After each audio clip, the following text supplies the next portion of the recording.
Hello everyone, I'm back.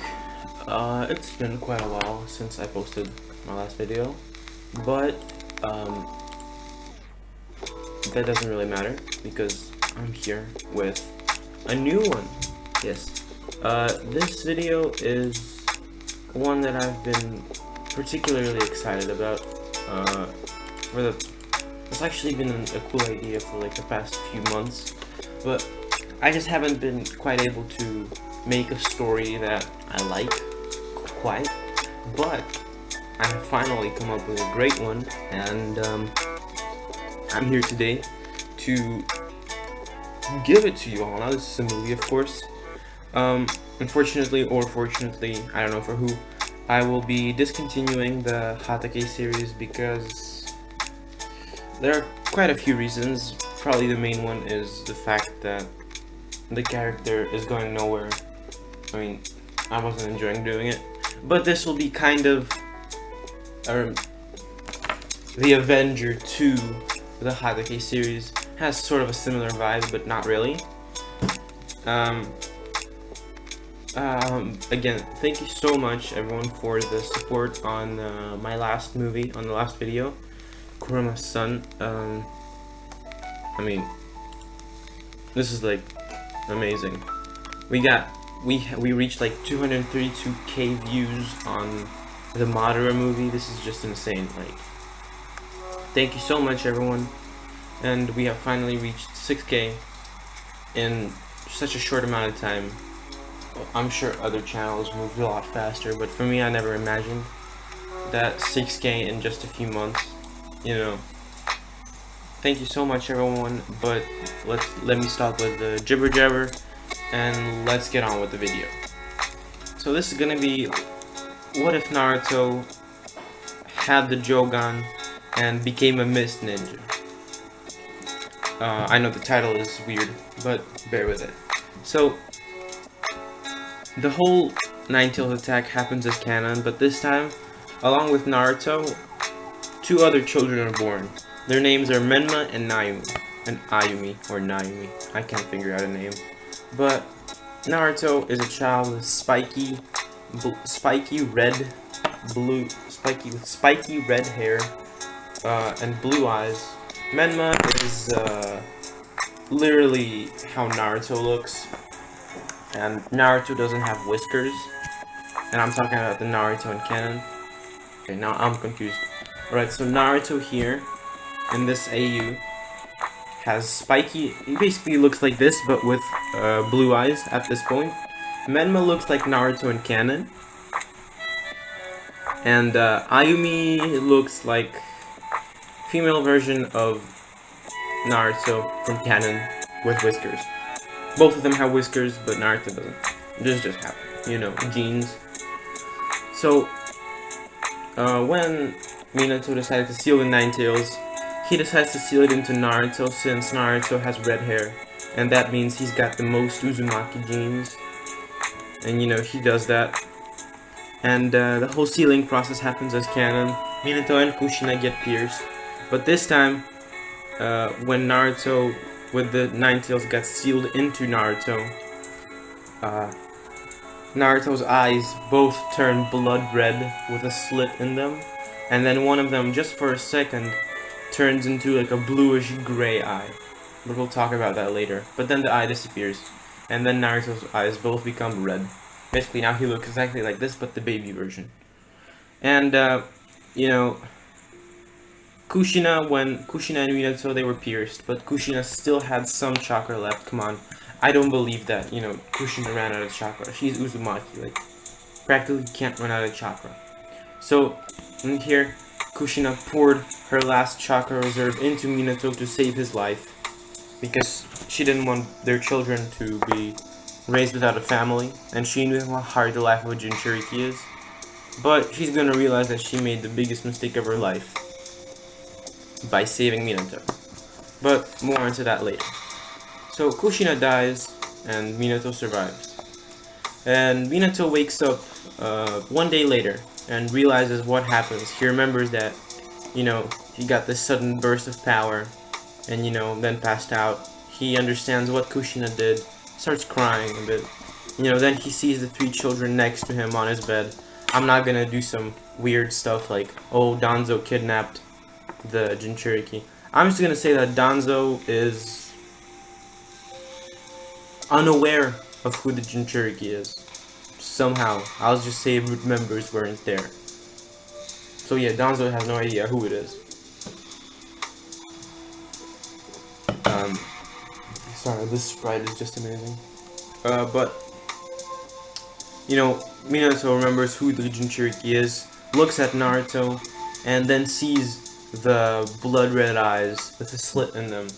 And he, you know, he's, like, scared. He thinks that, you know, the Nine Tails took over Naruto's body and that this isn't his son anymore. It's just a demon. It's just an outer shell of what his son used to be. And now it's just the Nine Tails possessing his body. So, you know, he starts blaming Naruto, no, aka Nine Tails, for Kushina's death. And, you know, but he still loves his 2 other children, Menma and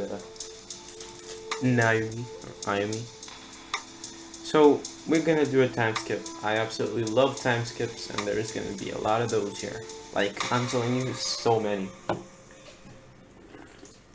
But we cut to when Naruto and his siblings are 4 years old, and we witness a scene of Naruto you know, all beaten up, all, like, you know, thin, bony, hasn't eaten in a few weeks now, and, you know, we see him in the rain outside, in an alleyway, beaten up. And, you know, Naruto's like, why is this happening to me? Why does nobody love me? And, you know, he thinks about his whole life. You know, he's like, my brother and sister bully me for no reason. My father, supposedly the 4th Hokage, the savior of this damn village, hates me for some reason as well. Doesn't feed me. Doesn't even let me come home during the day. Only to sleep. And on the floor, that is. Huh. I hate this village. Even these villagers are pathetic. They just beat me up every day, calling me a demon. Can't even tell me why. Whatever. I want to become strong. I want to protect myself. I've seen these shinobi people running around the roofs and fighting people. I think I should become one. That way I can protect myself and those who I love. Well, you know, if I even have these kind of people, maybe in the future, but not at the moment. Right now I need to become strong. So with these thoughts, Naruto decides to sneak into the library. Now for his age, he's pretty good at sneaking around, so the librarian, who usually doesn't let him come in, doesn't notice him. And Naruto sees some taijutsu scrolls, and you know, taijutsu for beginners, as well as how to find your chakra nature and some basics on ninjutsu. You know, he takes those 2 books, runs away out of the library, and by the way, sorry for anyone who hears me drinking the Sprite. Yeah, I don't care. Just deal with it. But, you know, he goes to the Forest of Death. He's been there before. And, you know, he sneaks into there, past the fences, and starts reading the books. You know, he reads the taijutsu books a bit, and decides that he's gonna start training with them, because they do have some pretty good stuff in there for beginners. And he realizes that before he can start training seriously, he needs to, you know, improve his physical ability. So, you know, he decides to read the ninjutsu book, and then go steal some book on biology and like plants, what he's able to eat, what not, how to cook stuff. You know, he wants to do that. And, you know, he reads the ninjutsu book and sees that in order to see your chakra nature, you're gonna have to, you know, get the chakra papers. He reads about these Kike Genkai, the Kike Mora, Kike Tota. Actually, They don't have those in the book. Only Kekemura reads about ninjutsu, the 5 basic chakra natures, the dojutsu, the 3 grade dojutsu, you know, all that stuff. So, this is the next day. Naruto decides to sneak into a ninja store, steal a few chakra papers, and steal a few chakra papers, and he also decides to steal a cookbook and like a environment book about poisonous, non-poisonous plants, all that. So he goes to the forest of death again, and you know, starts reading the book on cooking, puts it aside for a bit to test his chakra nature, and you know, he realizes that he has to first awaken the chakra. He has to feel the chakra pool. So he sits down in the lotus pose, how he read in the book, and starts meditating. And an hour later, he felt like a little flame or a little lightning burst inside him, you know, inside his stomach. So he's like, that's it. So he takes the chakra paper and pours a little bit of chakra into it. He takes 3 chakra papers and pours a little chakra into them. And you know, to his surprise, only one of the chakra papers, something happens to that, but it's something very unusual. The chakra paper bursts into, you know, it bursts into red lightning bolts. You know, the paper just evaporated, you know, the lightning bolts. It's just crazy. So basically Naruto was like, so the only chakra nature I have is a Kikagenkai. I have no idea what it is. Red lightning. I wonder. Well, it wasn't mentioned in the books, so it's probably a new Kikagenkai. But I'll do some research on it. But first I have to start my physical training, as well as cook myself some food. So, you know, he goes out to the forest to find some mushrooms, some fruits. He finds a few broken kunai, a few old kunais and shurikens, and, you know, manages to kill a few rabbits. And, you know, he brings them back and reads the cookbook, cooks the food. So, in the end, he's got a very healthy and very nutritious dinner, or, yeah, dinner. Actually, it's lunch for him. Very nutritious dinner. He eats that, and after an hour of rest, he decides to start his training. He starts with trying to do 50 push-ups, 50 sit-ups, 50 pull-ups, and 10 kilometers of running every day. I know, sounds like a lot for a 4-year-old, but this is Naruto, and everyone in Naruto is just physically enhanced. Did you see how Naruto was jumping from building to building in the beginning of this series? Like, how? Like, he was like a 6-year-old kid, what the hell? So,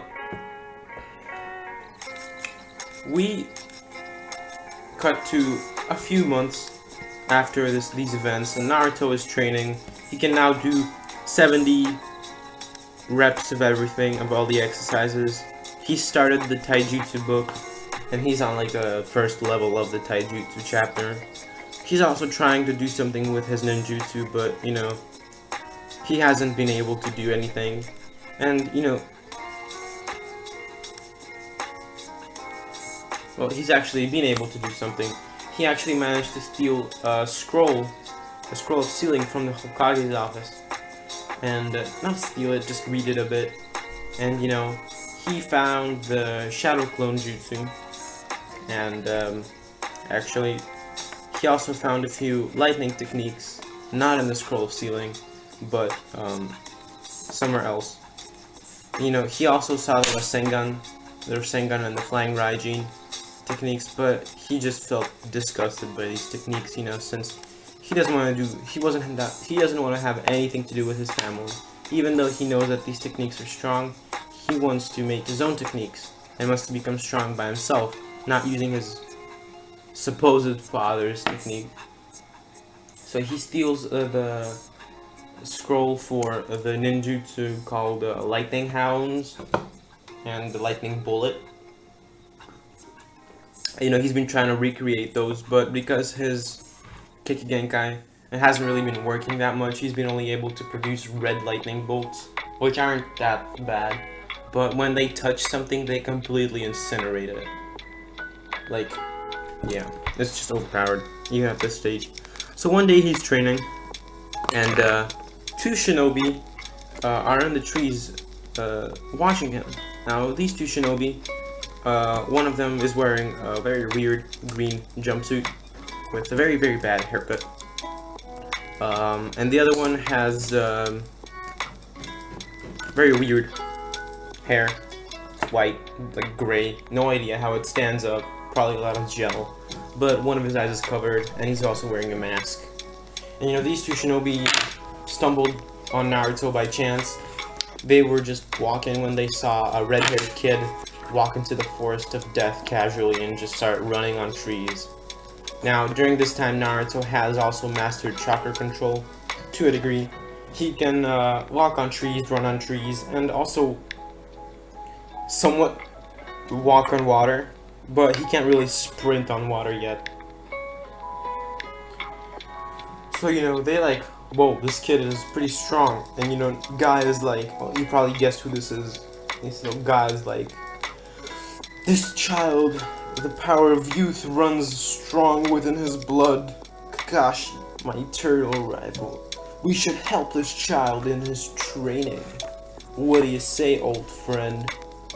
Kakashi is like thinking about, you know, isn't this like Minato Sensei's son? But I've never seen him, I've only seen Menma and Naimi. And this is very weird. I'll have to ask him about this later. But, what, and then Kakashi's like, Guy, do you see that? Do you see that ninjutsu he's using? It's red lightning. I've never seen something like that before. I wonder what it is. But yeah, I do agree. We should help the kid out. He seems to be training hard. And he's done some pretty good progress. But everyone needs a teacher to guide them on the right path. You know, these two jump down, and Naruto hears them, so he's already on guard. Pulls out like a shuriken and a kunai, which he found. You know, Kakashi's like, whoa there, kid. Relax, it's fine. Don't worry about it. We're here to, we just saw you training, and decided we could help you out.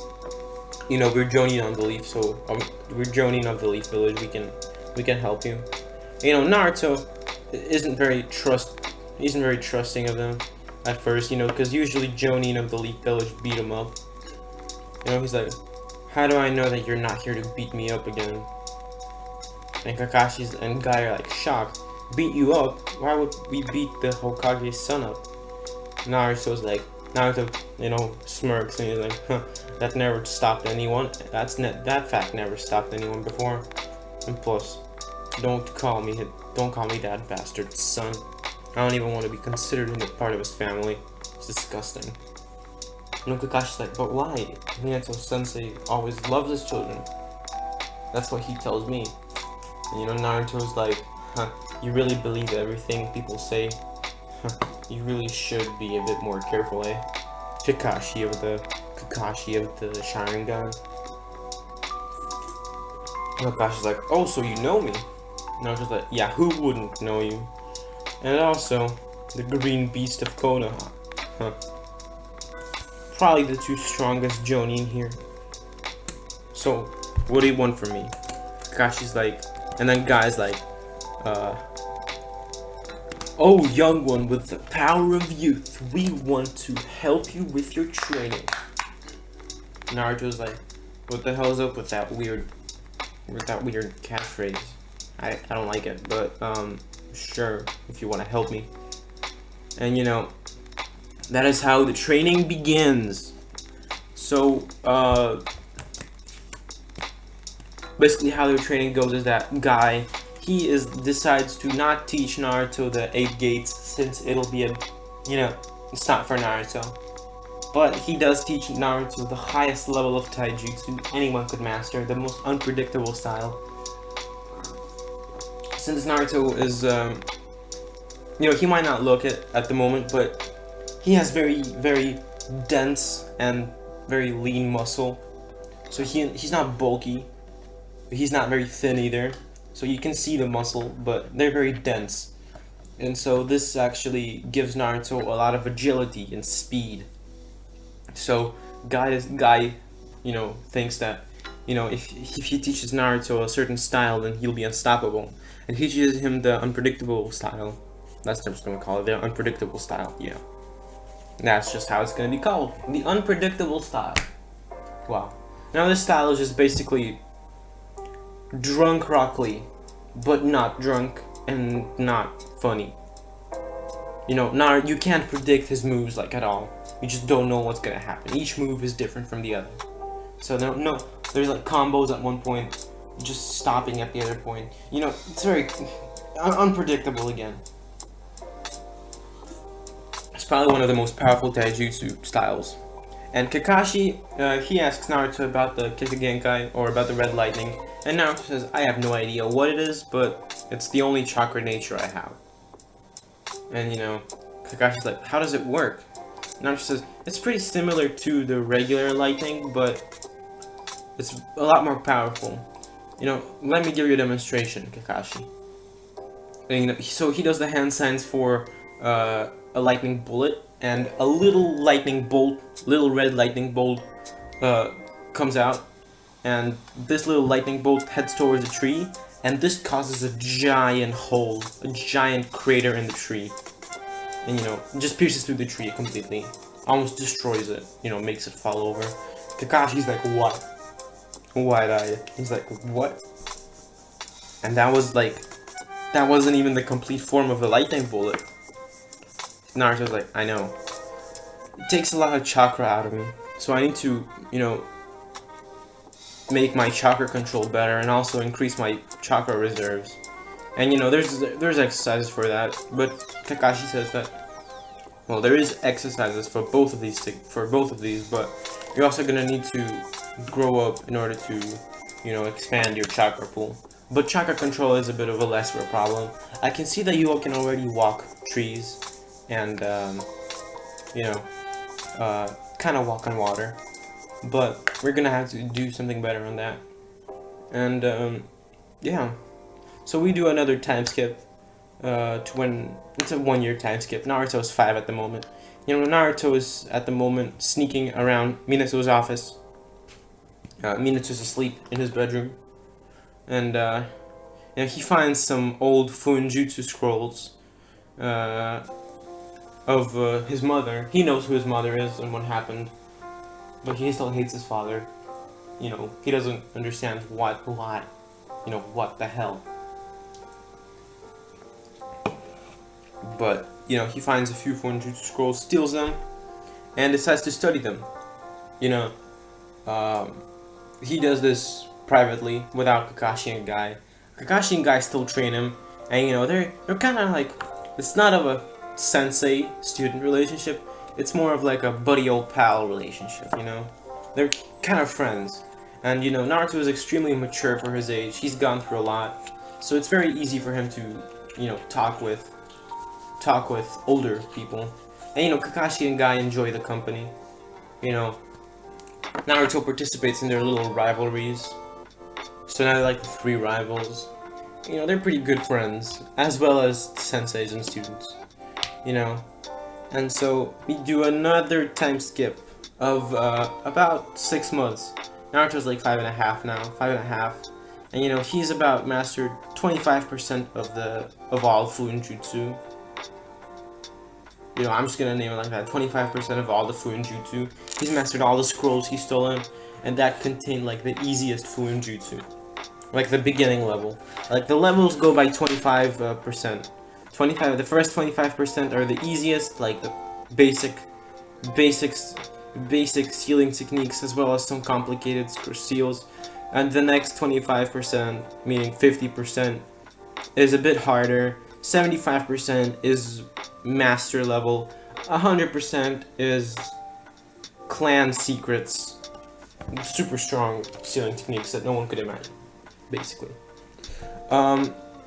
Very hard to achieve. But, you know, the village's behavior towards Naruto has been getting worse. he's like being hunted down by villagers. You know, he can protect himself, but you know, he doesn't like this. He's just 5.5. You know, even with all this maturity, he's still just like a 5.5-year-old child. He can't handle all this. So you know, he decides to tell Kakashi and Guy about his plan to run away from the village. You know, he doesn't want to leave without telling them, you know, the people who helped him through these times. You know, he tells them that, you know, Kakashi, Guy, you know, thank you for all you've done for me, but unfortunately I can't stay in this village any longer. The villagers it's getting worse. I'm getting hated and hated even more every day, and I just can't handle this. I hope you understand, but I can't stay here anymore. And Kakashi and Guy, you know, they understand. You know, Guy is like, my dear student, even if you become a rogue ninja, you will still have the power of youth in you. And those who have the power of youth are my allies. So, my friend, don't give up and be youthful. Kakashi's like, for once I actually agree with Guy. Don't give up, Naruto. Find a place where you can call home. But don't forget us, you know? Maybe come visit once in a while, or we'll come visit you. We'll see how it turns out. Naruto smiles, and that night, he uses an invisibility seal on himself, as well as hiding his presence, his chakra presence. He snuck out the village, and you know, of course, there's Anbu everywhere.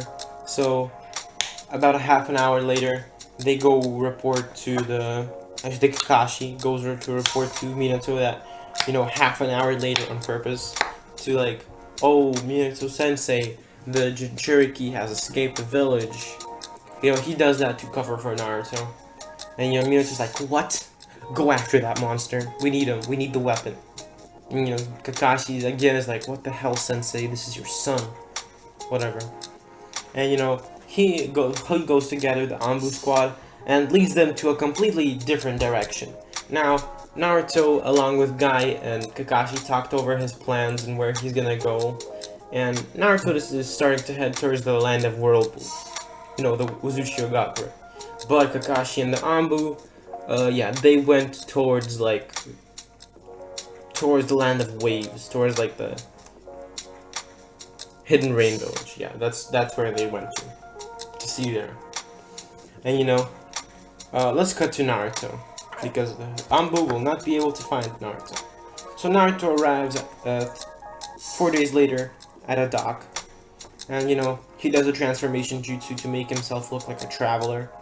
And you know, he asks one of the boatsmen there to bring him to basically get him to the Whirlpool village.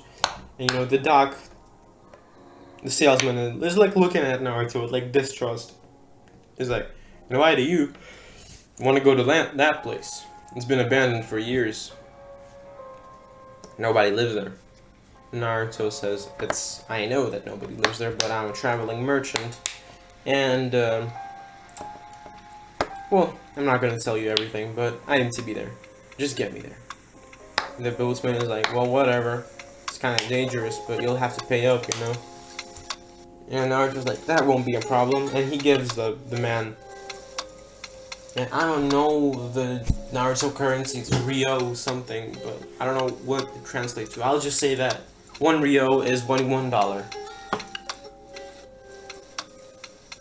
So he gives the man about 100 Ryos, which is a lot by that time. You know, $100 is a lot. Yeah, it's a lot now. So the man's like, you're a rich one, huh? Well, whatever. Come on. You know, 2 hours later they arrive at the whirlpool, avoiding all the whirlpools. You know, Naruto, you know, gets off, and you know, waves goodbye to the salesman, and you know, starts walking around. He sees all the destruction caused. He knows what happened to Uzushio, and you know, he's like, God damn, what the hell? And you know, he then sees something which is very peculiar. He sees Leaf uniforms, leaf headbands everywhere, as well as whirlpool headbands. You know, something seems suspicious to him. And you know, he's like, what? So he goes to travel further, and he doesn't see even one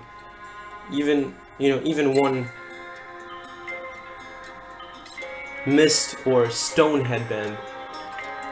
He doesn't see even one mist or cloud headband. He only sees leaf and earth headbands.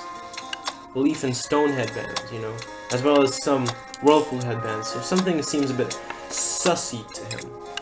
So he goes to a building which looks like the main building in the middle of the village. And it's like a temple. And he goes there and sees a scroll. And he opens the scroll and sees, whoever's reading this, you might be probably the last surviving Uzumaki. Or one of the last. But let me tell you what happened to here. Contrary to popular belief, probably, this won't be what you think it is. It wasn't the alliance of the cloud, the mist, and the stone village who destroyed us. It was the alliance of the leaf with the stone. More of like the leaf. The leaf betrayed us for the Funjutsu seals.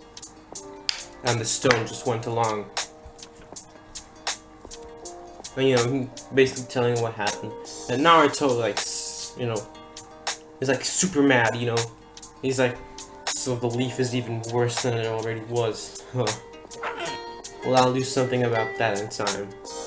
But now I have to settle in here and train and Funjutsu as well as my other stuff.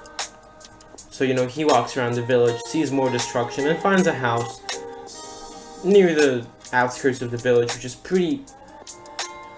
in pretty good condition. And, you know, on the way, he gathered a lot of Funjutsu scrolls, even from the main building, from the temple, a giant Funjutsu scroll. And, you know, so he decides to, you know, settle in and train. We do a time skip! Time skip. It's a 4-year time skip. Naruto is now 9. So let's talk a bit about Naruto's statistics. So at the moment, he 100% mastered Funjutsu.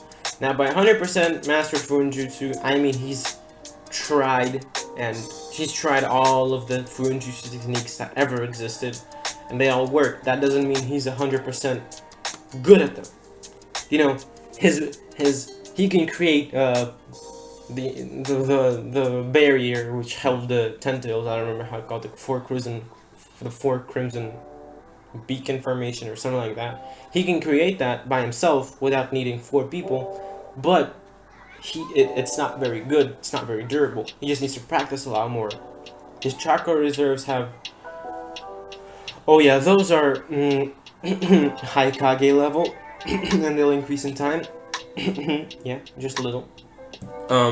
But his taijutsu is about low jonin to mid jonin level. That's just because, you know, he's a 9-year-old kid. That's the only thing that limits him, is his body. But when he grows up, oh my god, he'll be a big problem. But let's talk a bit about his ninjutsu. His ninjutsu is something very interesting.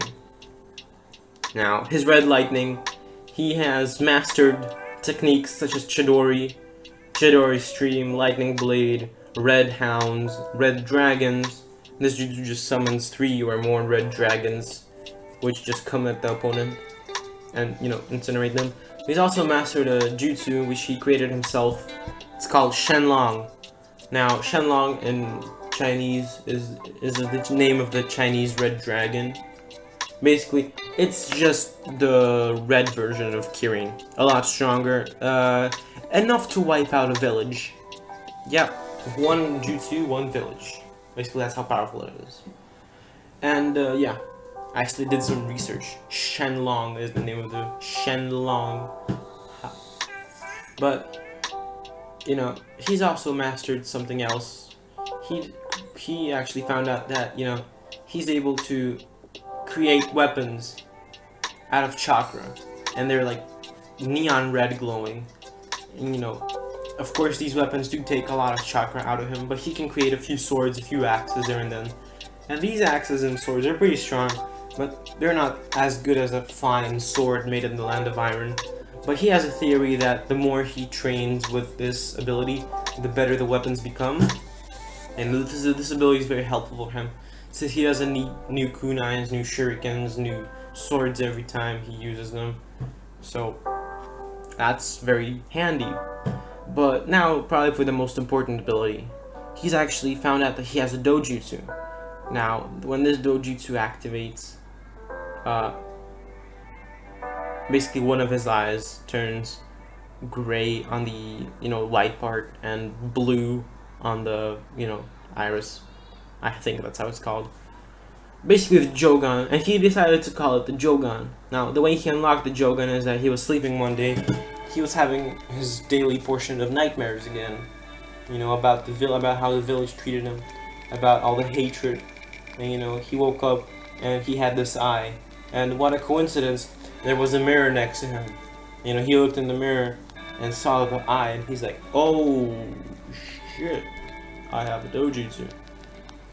Now, of course, there was a lot of trouble with it at first, but after a few months of trying to do something, he actually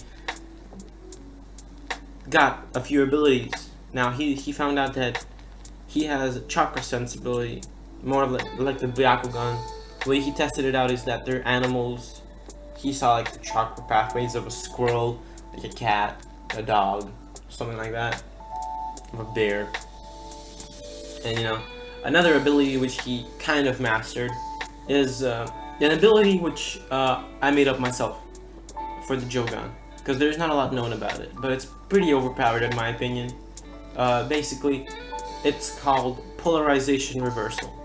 Now, I'm not a scientist, so I don't know a lot about it, but basically how it works is, let me explain it in simpler terms of how I want it to work. Basically, imagine this is an object and Naruto is looking at it. He can turn that object around any way he wants.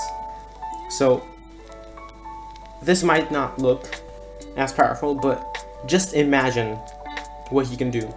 If a boulder is flying towards him from a mountain, he can just reverse that boulder and make it go upwards again.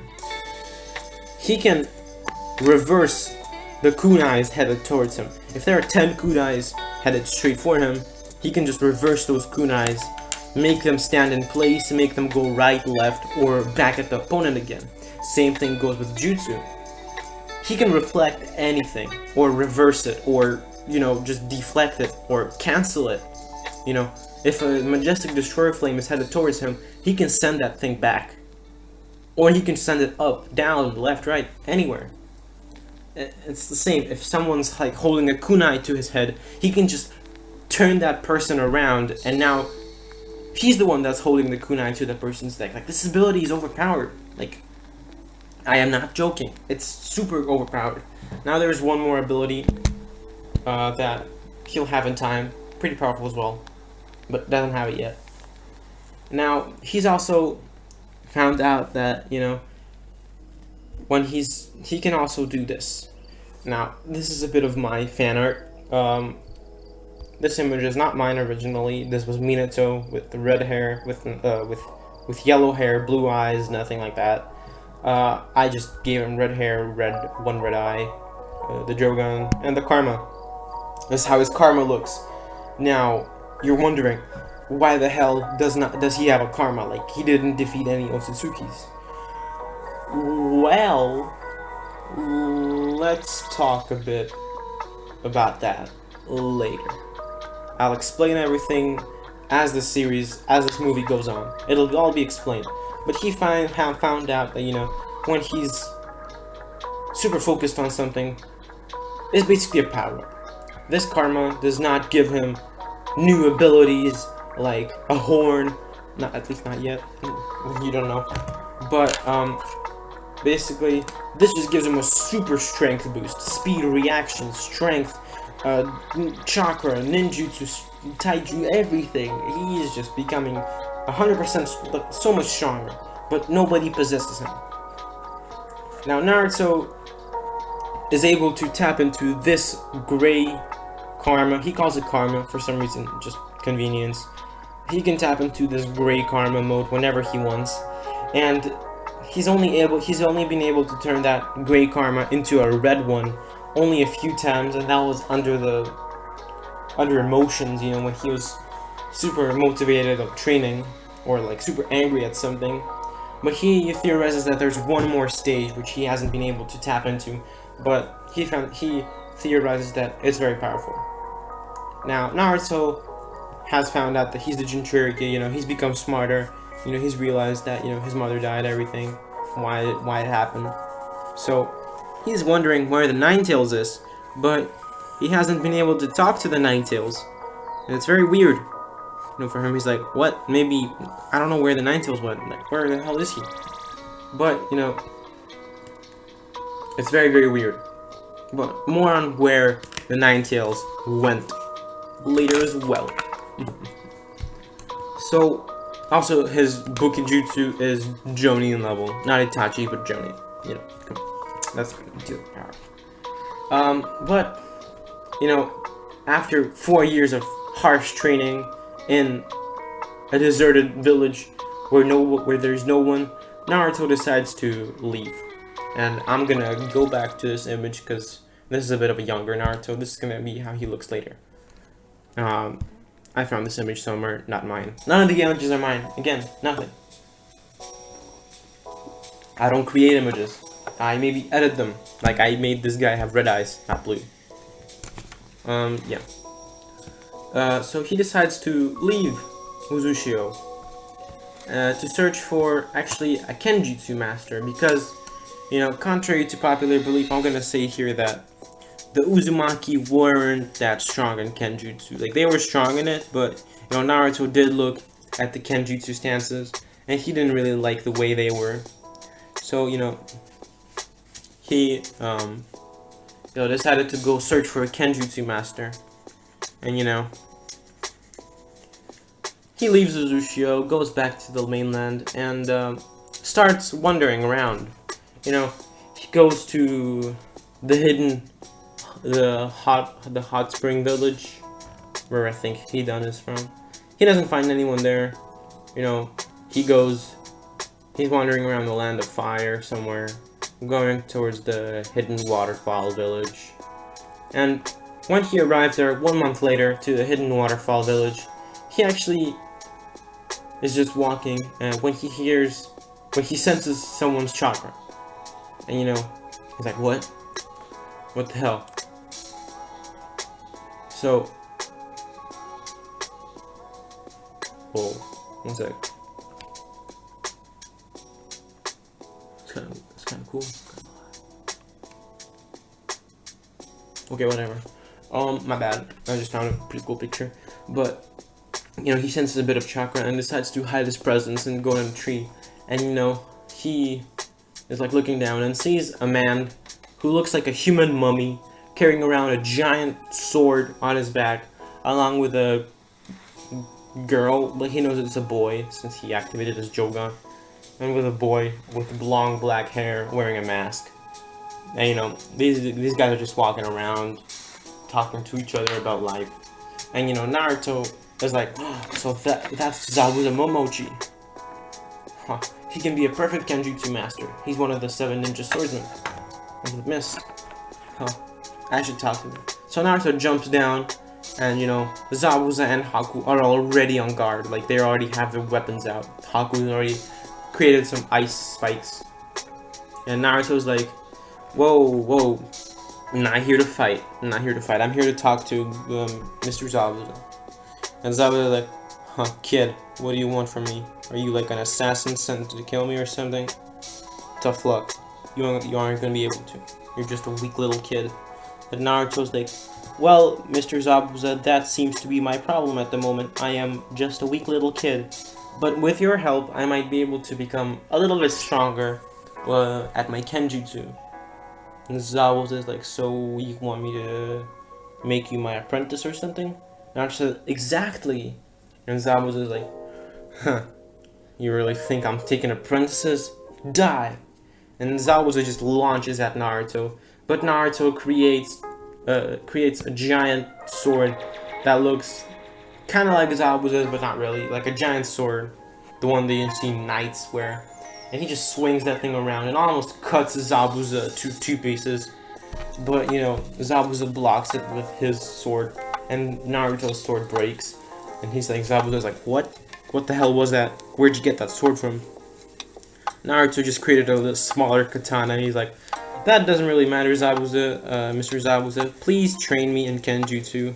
I have nothing against you, I just want to become stronger. And Zabuza's like, show me what you got, kid. And, you know, a cool little fight breaks out. And, you know, both Naruto and Zabuza realize that this is no place for ninjutsu or, like, taijutsu. This is just Kenjutsu. Zabuza just keeps blocking and trying to attack Naruto. Naruto keeps dodging, trying to attack Zabuza, but his weapons break almost every time. And in the end, Naruto got a few good cuts on him, you know. Naruto got a few good cuts, but he also cut Zabuza just a few times, you know, since the weapons are coming out of nowhere. And you know, Zabuza is like, I see you're tired, kid, but I won't kill you.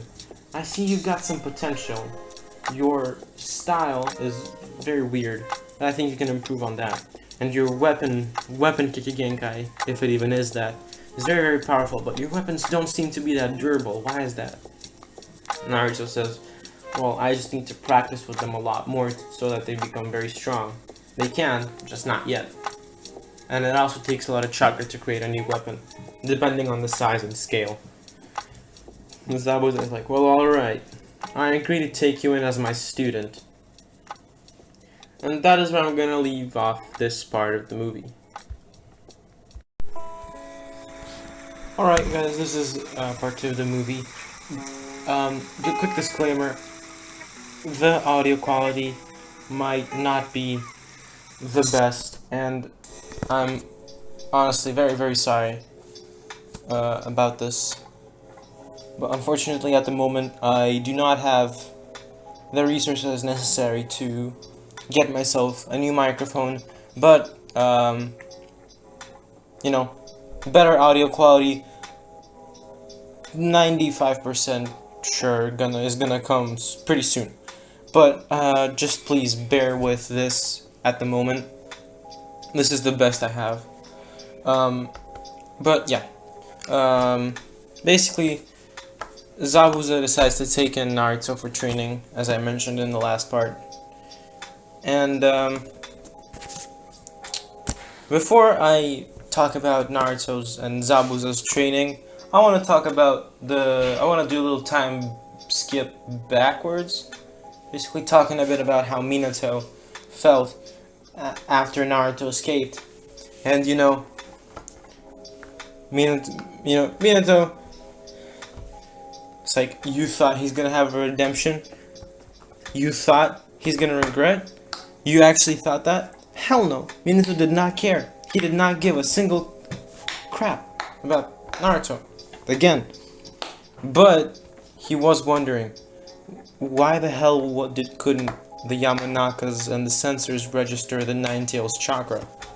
It's very weird. It's like the Ninetales disappeared. The only way we found out that, you know, Naruto escaped, that the demon escaped, is from Kakashi telling me. This is very weird. This is all very weird. You need to catch that demon. Whoever stole him. They're gonna pay. Now, let us go to Zabuza's and Naruto's training. We do a time skip of 1 year. Naruto is now 10. And, you know, during this time, Zabuza has been getting sick, very sick. It's a cancer. It's a sickness called ligma. I know, I'm so funny. I just had to do it.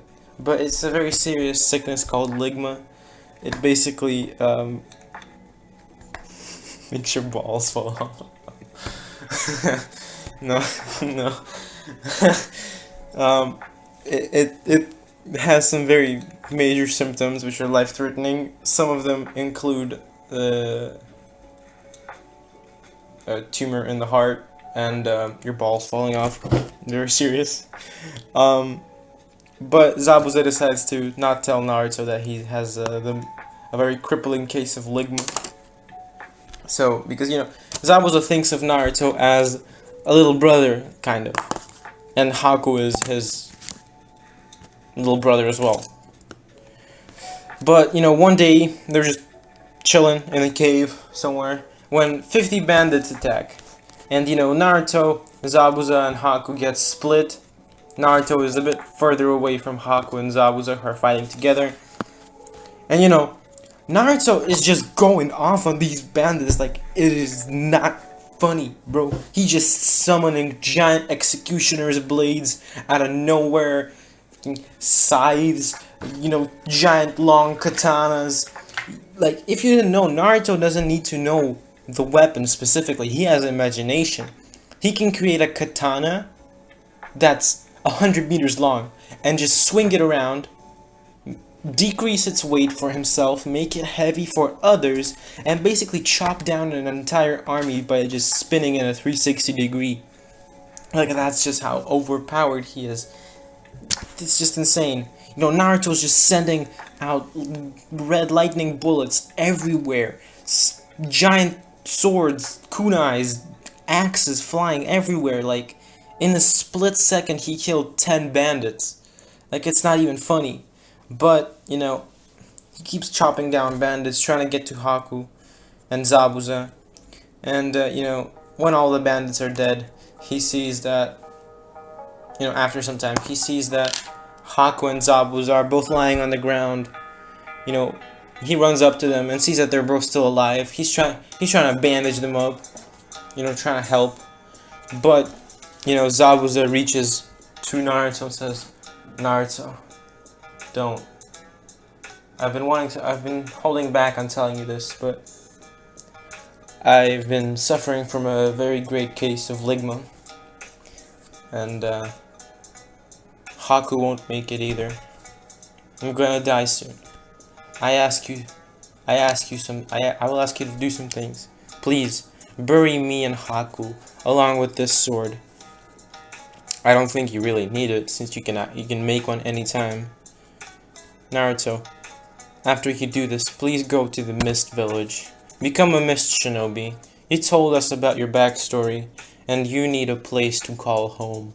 A place to call home is where people love you. Since the new Mizukage, since the 5th Mizukage took her throne, you know, the Mist Village changed for the better. Unfortunately, I couldn't bear witness to these changes, since I was too scared to go back there and face my past. But you, on the other hand, have nothing to fear. Head towards the Mist Village. Find people you love and care for. Naruto, thank you for this past year. You made mine and Haku's lives 100 times better. You couldn't have been a better little brother." You know, and then Zabuza's hand just fell on the floor, and you know, Haku then spoke, says, "Naruto, thank you. Please take my mask and wear it as your own. Don't forget us. Thank you for all this time." And then he passed away too. Super sad. You know, ligma kills people. It's very, very sad. Man, I'm about to cry as well. I'm kidding. But ligma is a very serious disease, guys. You know, be careful. Don't catch it. It's even worse than some of the most severe, you know, diseases out there. You know, there's the Candace syndrome. There's the Kansas overdose. It's very crazy, man. These sicknesses, it's very severe. But ligma is the most severe. Oh god, I have to stop. Don't mind me and my dumbness.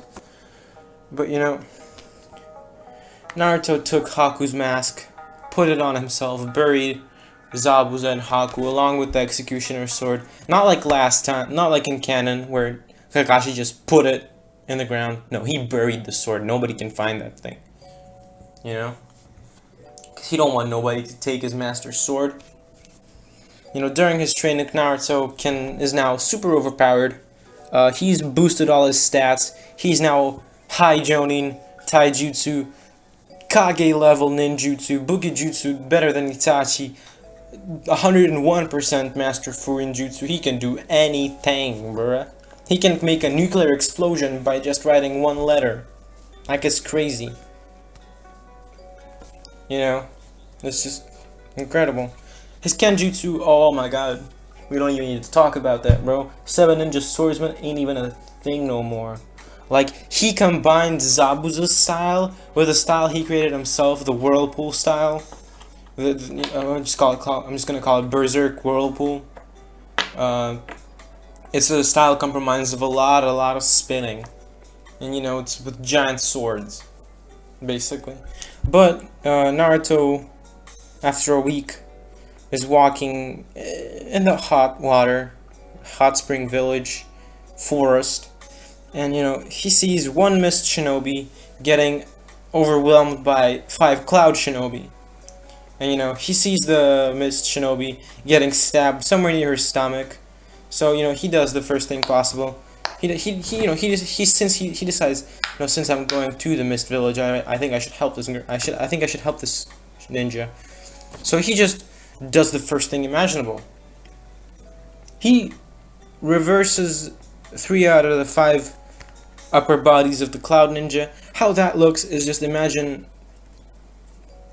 your body is literally turned into a little Rubik's Cube and just turned. Like, yeah, he just did that. So yeah, 3 out of 5 ninjas, he did that. And then the others, he just summoned giant swords and just chopped their heads off casually. Though it doesn't matter that these guys were Cloud Anbu, top, best of the best. It doesn't matter for Naruto. Man, Naruto don't even care, bro. Like, all he cared about is getting to the mist. Like, yeah. Like, that's crazy, bro. God damn. 1 second. You up? Alright. I'm back. But, you know, he takes the girl to a cave nearby, bandages her up, and, you know, sets up camp there. You know, 1 day later, the girl wakes up and, you know, she looks around frantically. She's like, where am I? You know, the anime thing. Like, where am I? And you know, Naruto, the girl basically, she looks like this, a smaller version of this. Not gonna lie, not gonna lie. She be looking flames, bruh. But excuse my cringiness, but come on, goddamn, that's just insane. Come on, shh, they're overpowered. You know, opie pal. But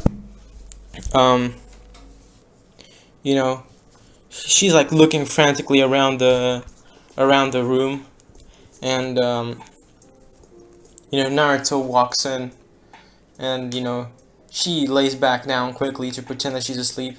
And when Naruto isn't looking, she puts a kunai to his head, to his neck, and says, "Who the hell are you?" And you know, Naruto ain't taking none of this shit. So he just does the first thing imaginable. He reverses the girl, and basically reverses the girl and himself. And basically what's happening now is that he's the one that's holding the kunai to her neck, and the mist girl is just staring at a wall. You know, he's like, first of all, I saved you, so don't go and try to attack me.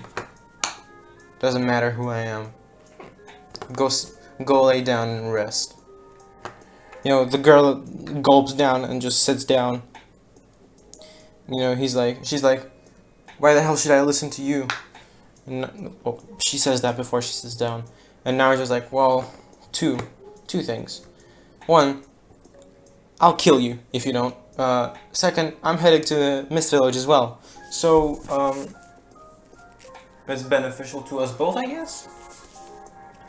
You stay alive and get me to the Mist Village. And, yeah.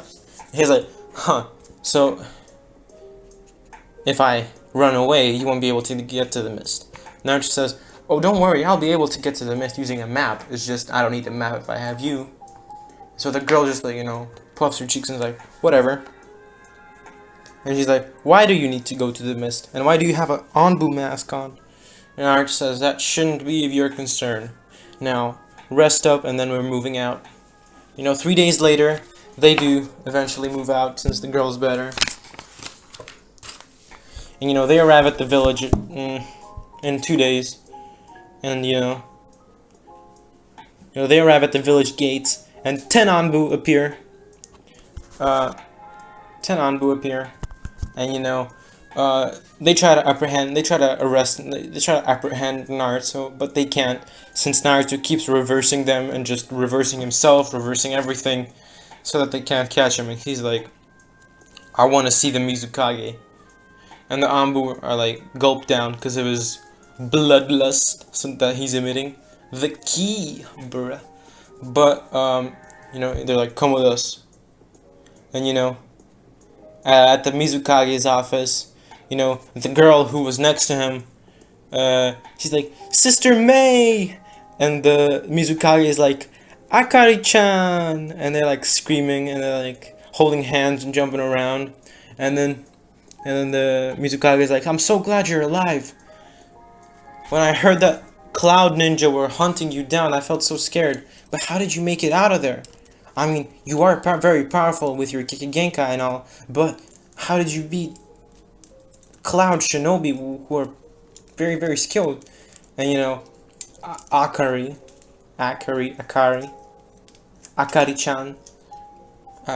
yeah, I don't know how to, I like the name, so, sorry, actually. A second, everyone.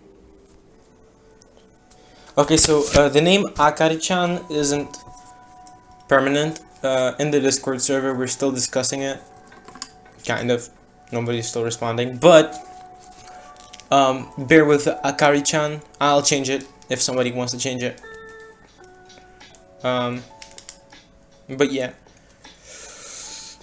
And you know, Akari points at the mysterious man wearing an Anbu mask. And Mei immediately gets on guard and he's like, I've never seen such an Anbu before.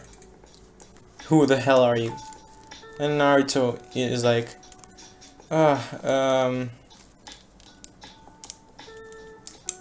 you know.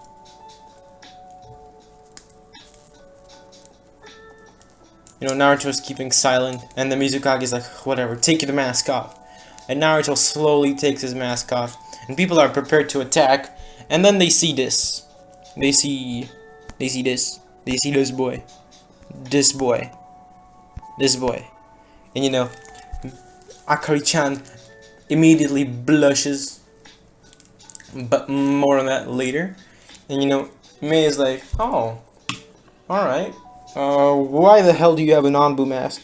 Naruto says, it's a present from an old friend of mine. And, you know, Mei is like, okay. Why are you here in the mist? Naruto says, well, I want to become a mist shinobi. And, you know, Mei is like, oh, I see.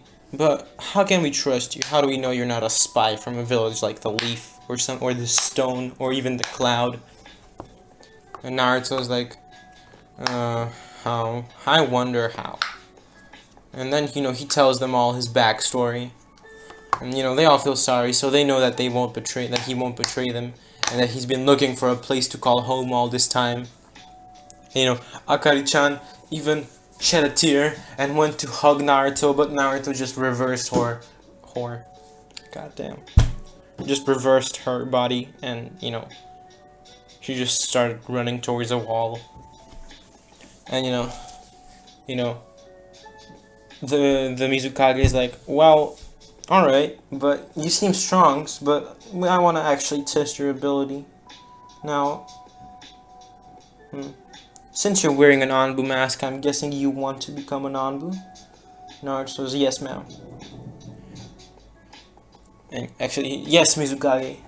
Yes, Lady Mizukage. And Mei is like, huh, so formal. Well, alright. Let's go to a training field and test your strengths, test your abilities. You know, they go to a training field, and I'm not even gonna describe this fight. Like, there's not even a need to describe it. Like, it's 5 elite Anbus against this one red-haired kid. The Anbu are so cocky that they just run in taijutsu, but Naruto just reverses all their fingers. Basically, it means that he broke all their fingers, and all the Anbu fell on the ground, screaming in pain since their fingers were broken. And Mei is like, with one gaze? What the hell? Sorry for the, if that was e-rape, I'm sorry. But, yeah, basically she's like, what? How did you do that? Naruto said, a magician never reveals his secrets. And Mei is like, I see. Well, no matter. You're accepted into the Mist Anbu. You'll have the rank of an elite Anbu, or an Anbu captain. And Naruto's like, I prefer to work alone. Mei is like, the rank of Anbu captain is just for show. You'll be probably working alone, since you're that powerful. And, you know, but you'll be living with us for the time being. And, you know, Naruto's like, what? You're gonna allow me, some random dude, to live in your Lady Mizukage's house, along with your sister. And, you know, the Mizukage's like, oh, what? You don't want to live with my sister and me? I'll be offended. I'm offended, you know. And Naruto's like, oh no, don't take it the wrong way, Mizukage, Lady Mizukage. And, you know, Mei just laughs and says, never mind, Naruto. He already told him his name. Let's go. And, you know, on their way, Akari's just asking Naruto about his technique and, like, the red lightning he used before she passed out. She still asks about that, how he's creating all these weapons. And, you know, Naruto is just, you know, he feels that he can trust these people. So he tells them about, you know, his dojutsu. And, you know, Mei is like, I've never heard of such a dojutsu before, the JOGAN. It's probably a new one. Well, this means you're probably a somewhat new clan, but you're telling me you're Naruto Uzumaki. And Naruto says, yes. Unfortunately, there aren't any more Uzumakis left. And you know, Mei is like, well, I guess you're just gonna have to rebuild your clan somehow. You know, Naruto's like, oh my god, Lady Mizukage, could you stop? And, you know, Mei is like, oh come on, what? I wasn't talking about myself. You know, my little sister has never had a boyfriend. I mean, it's her chance, guy. Come on, take it up. Come on. You know, Akari hears this all, and she like blushing, and then she's like, sister, what the hell? Kind of like that anime moment. But, you know, they all laugh, and we do something I really like to do on this channel. Time skip. Time skip of 2 years. You know, Naruto's now 12. His Anbu codename is Devil, since, you know, yeah. And his nickname around the 5 Great Nations is the Red Devil, or the Red Death, Crimson, the Crimson Shinigami, all those, everything related to red. He's got red eyes, he's got red hair, he's got red weapons. Oh my god, man. Like, he's all red. So he's very, very feared. And, you know, Kakashi and Guy, who have heard about him, you know, they all smile to themselves every time they hear about the Red Death or the Red Devil, since they know who this is, and they're glad that Naruto has found a place to call home and became so strong, so powerful. But, you know, during this time, Naruto has become great friends with Mei, and, you know, he's been getting kind of close to Akari-chan. You know, Akari isn't. She's kind of a tsundere, but not really. Kind of. 50-50. Like, she's pretty shy, but not really. She's like, whatever. And Naruto's personality is more of like cold when he's around other people, but very, very happy and energetic when he's with the people he cares for. And there's not a lot of those, but they exist. And that's the only thing that matters to Naruto, since it's the last wish of his master Zabuza, as well as Kakashi and Guy, for him to find people who he cares for, who he loves. You know, Naruto doesn't know if he loves Akari-chan or not. He thinks that it's just sympathy, or like petty that he saved her, but he doesn't know yet. But one day the Mizukage assigned Naruto a mission to eliminate Genin Akebino. I know that he died. He's dead in canon, but this time he's still alive. He's the wielder of the Kabutawari, I think that's how it's called. The hammer sword. Hammer and axe sword, which is not a sword at all. Like, I swear to God, the 7 ninja swords of the mist, they're just... like, why the hell... Let me just ask, why the hell is a drum with an axe a sword? Like, can a hairpin be considered a sword? Can a shoe be considered a sword in Naruto? Like, my god, but whatever. So this is around the time of the Land of Waves arc, and Genin's location is at the Land of Waves. You probably know where this is headed, but, you know, Naruto's traveling to the Land of Waves, and he's already there when, you know, he hears the sound of battle. He goes there, and he witnesses a scene. Genin Akebino is about to... One second, my pencil fell. He's about to stab... He's about to cut off Kakashi's head with... Yeah, Kakashi's there. He's about to stab a certain white-haired shinobi's head off with his Kabutawari sword. I think that's how it's called. But Naruto reverses the sword, and basically the sword chops Genin's head off itself. Basically, Kakashi jumps back and is like, what? What just happened? So he's on guard when a mist Anbu, wearing Haku's mask, but they don't know who Haku is, appears, incinerates Genin's body with a certain red lightning. And Kakashi immediately recognized who this is. He's like, the Red Devil, huh? And the Anbu looks at Kakashi and says, Kakashi of the Sharingan. Huh. It's a pleasure to meet you. And, you know, Kakashi says, likewise. A legend, you can't see a legend like you every day.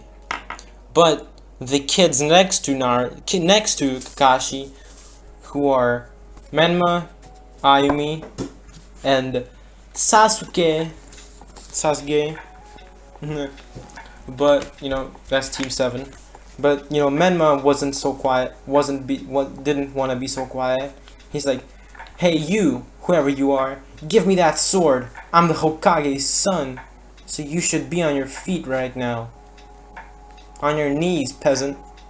Naruto just looks at Menma, and you can, like, just silently looks at Menma, and Menma is like, what the hell? Why aren't you bowing down? And then he rushes at Naruto, but Naruto does the first thing imaginable. He reverses his fingers, and yeah, Menma is starting like screeching like a little girl, and you know, Ayumi comes jumps in front of Menma, and he's like, what the hell? What are you doing? You just hurt the Hokage's son. And you know, Naruto under his mask is like, he attacked me first.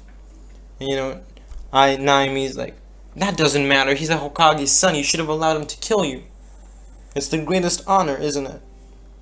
Naruto says, you Leaf Shinobi are very, very delusional. But whatever. So long, Kakashi of the Sharingan. And then he just disappears. Back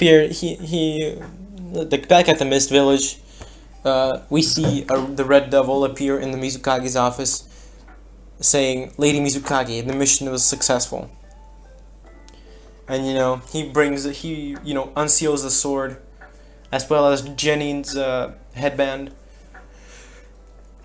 And you know, Mei is like, good work, but take that mask off, Naruto, no need for formalities here.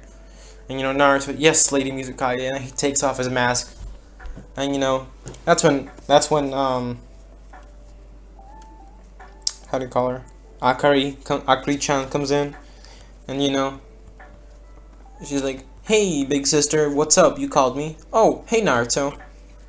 And you know, Mei is like, well, we're still waiting for 3 others.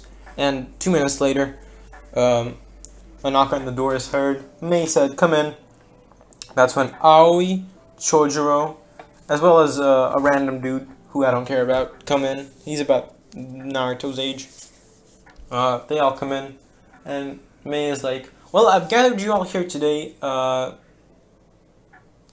and the other Jonin members. Yeah, along with them came some other Jonin members, some Jonins, to inform you about the upcoming Chunin exams that will be held in the Leaf.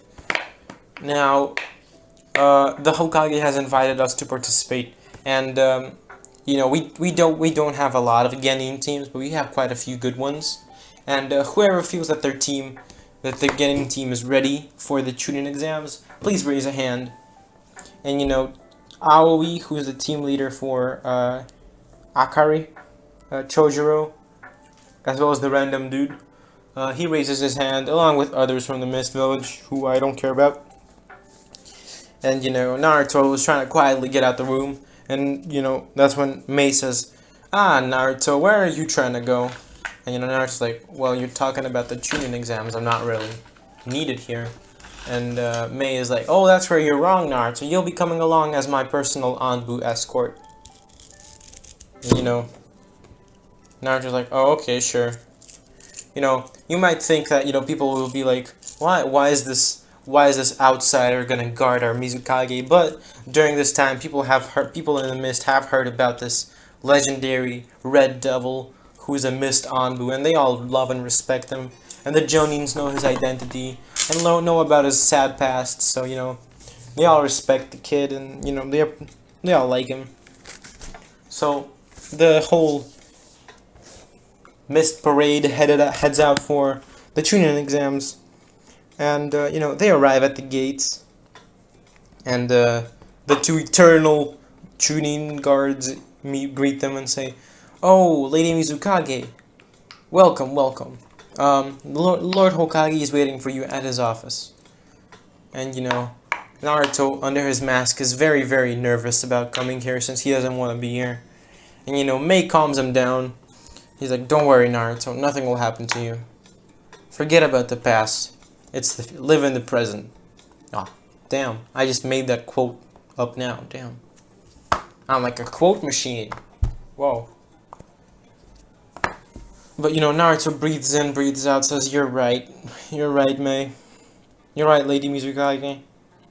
But, you know, they arrive at the Hokage's office, and, it's just Naruto and, Mei. The others went to their hotel rooms. And, you know, they knock on the door, and they hear a voice saying, "Come in." You know, they come in, and Minato, who's sitting at his desk, along there is present, Shukaku Nara, and Kakashi. You know, Minato is like, "Oh, welcome, Lady Mizukage." And then he looks at Naruto, very, very susly, with a very sus look. He's like, "Haven't I seen you somewhere before, Mr. Anbu?" And Naruto gulps down and says, "I do not believe so, Lord Hokage." And Minato says, "Oh, whatever. Seems I'm already getting old."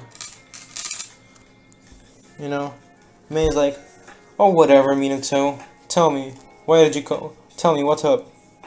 You know, they discuss the things, and during this time, Naruto has put Kakashi into a genjutsu. You know, Naruto can do some light genjutsu. And, you know, they've been talking with Kakashi in there, talking about catching up, you know. You know, Kakashi's like, "Oh my god, my team is so bad. Like, I don't know what Sensei did to raise these kids. It's just impossible. They're so spoiled, especially Menma." And, guys, something I forgot to mention is that there was no Uchiha massacre here.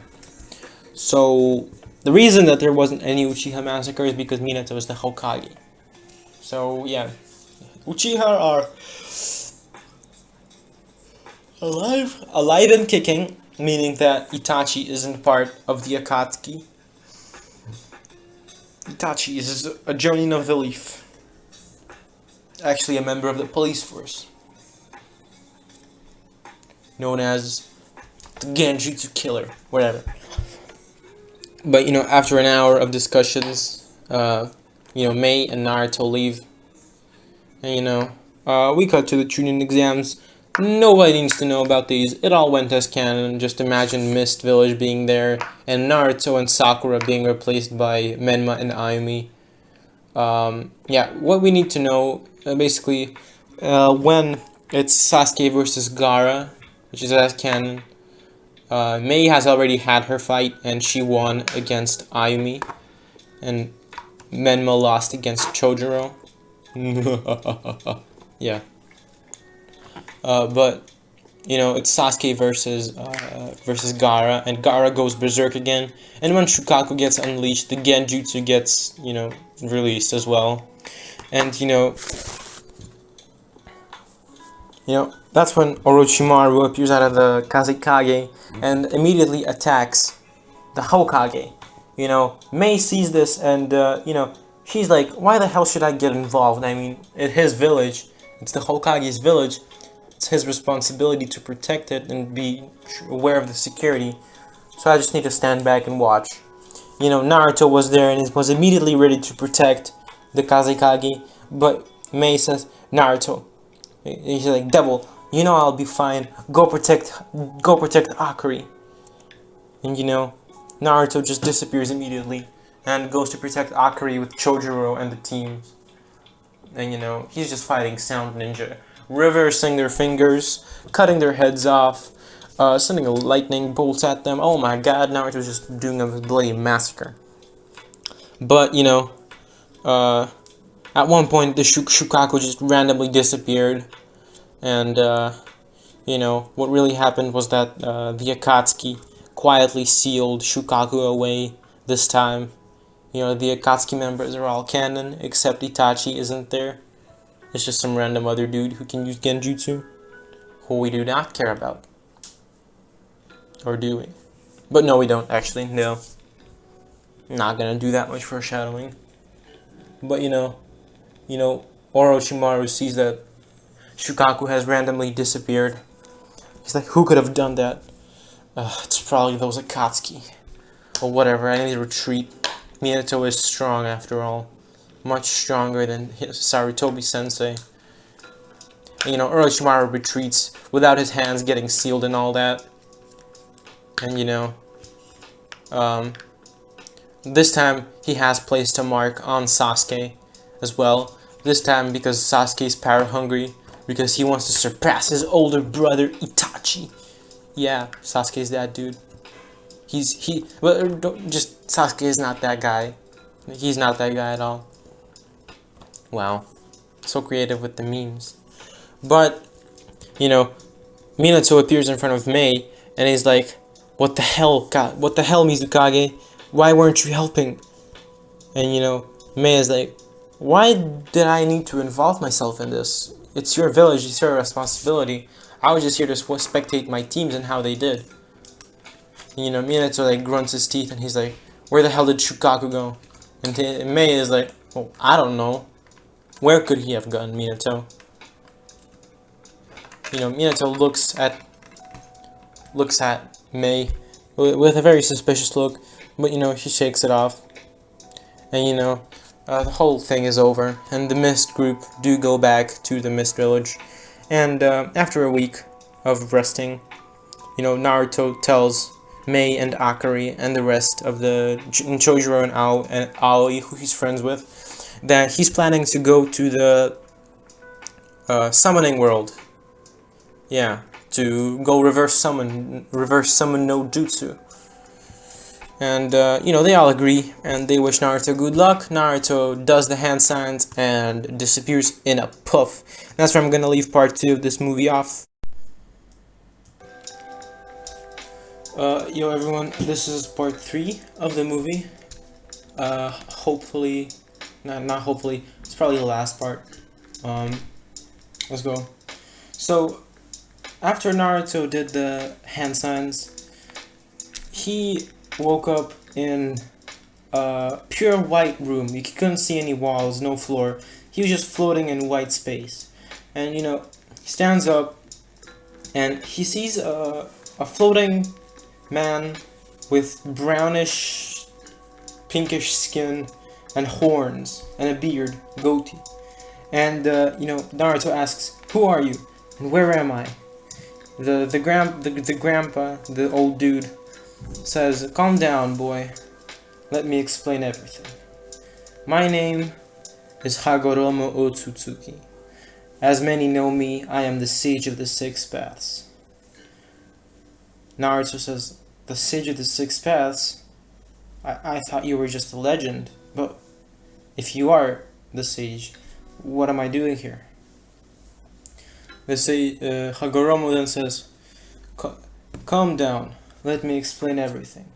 As you know, you were supposed to be the Jinchuriki of the Nine Tails, the Jinchuriki of my son, Kurama. But something unexpected happened. When you were born, and when Kurama was sealed into you, you somehow absorbed Kurama, and thus you unlocked the Jogan, as well as a karma.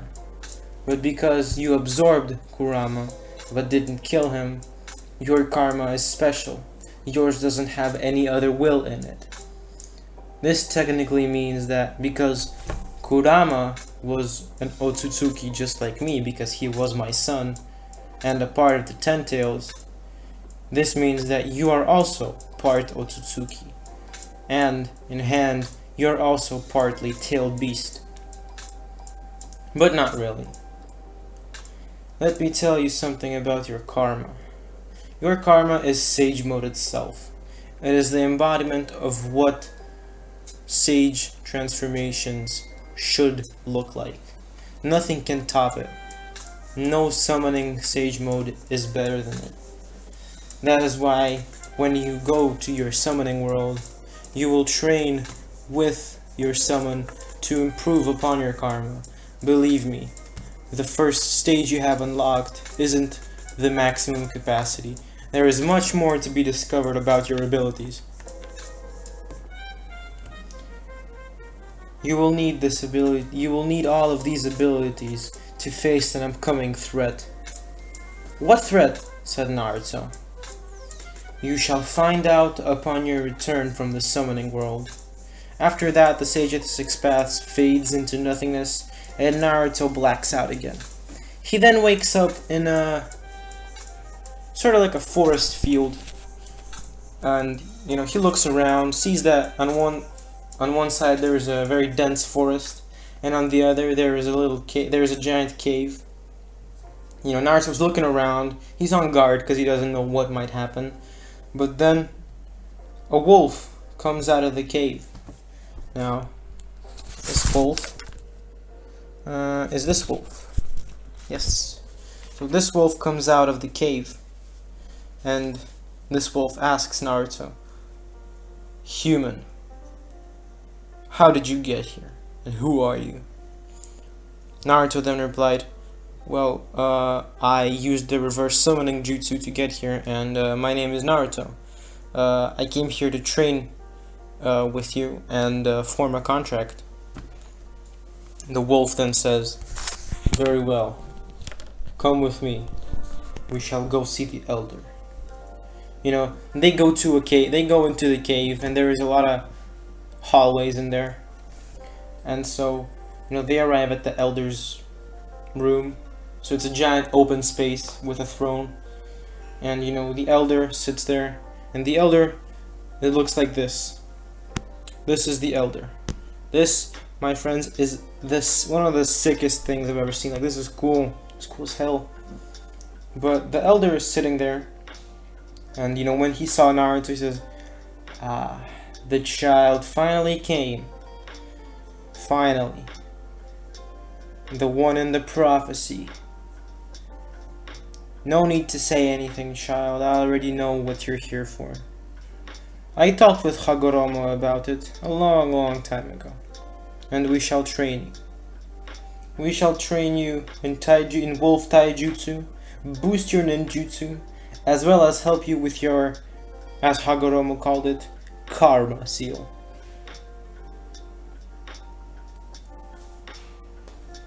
Naruto says, "Oh, okay. Let's do this." And the elder says, "Come in, you three." Well, you two. And two wolves come in, and the third wolf who brought Naruto there. They all stood on their, they all bowed their heads and says, "Lord Kenzo, you requested for us."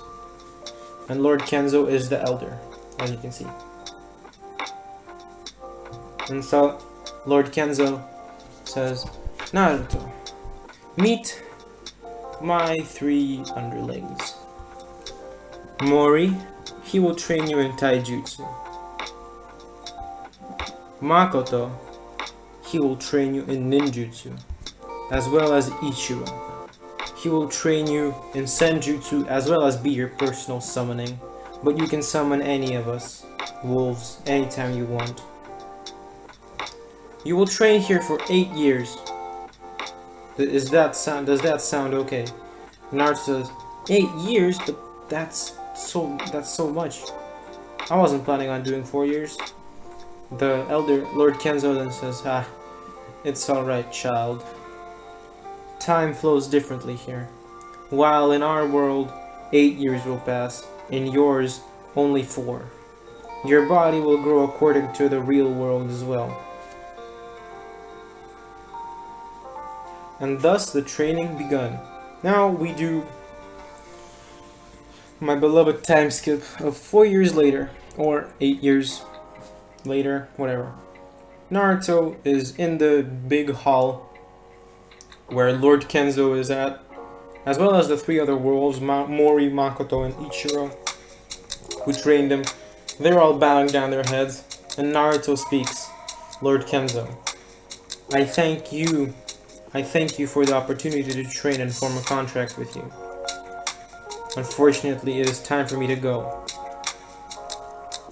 Lord Kenzo says, "It's alright, child. We enjoyed your company. Don't forget to summon us. We'll be looking forward to it. Goodbye, child." Naruto then performs the hand seals and disappears in a very dense fog.